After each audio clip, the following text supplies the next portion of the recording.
Wakil Gubernur Aceh Haji Fadlullah SE menyampaikan apresiasi mendalam atas komitmen dan dukungan Komisi 2 DPR RI terhadap keberlanjutan Dana Otonomi Khusus Aceh. Dalam kunjungan kerja ke Banda Aceh pada Jumat 25 Juli 2025, Komisi 2 membuka opsi pembentukan panitia kerja khusus untuk mendalami kemungkinan menjadikan dana otsus sebagai kebijakan permanen demi menjamin pembangunan berkelanjutan di Aceh. Pertemuan antara pemerintah Aceh dan Komisi 2 DPR RI berlangsung di Gedung Serbaguna Setda Aceh.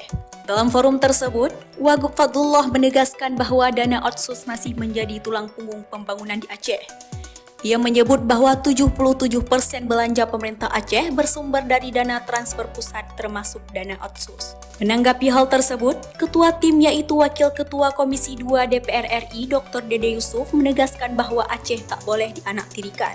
Anggota Komisi 2 lainnya, Dedi Yefri Hanteru Sitorus, Haji Muhammad Toha, Heri Gunawan, Ahmad Heriawan dan Arya Bima senada menyuarakan dukungan terhadap Aceh. Mereka mendorong evaluasi menyeluruh terhadap implementasi otsus dan menyatakan kesiapan membentuk panja khusus Aceh untuk pembahasan yang lebih strategis dan mendalam.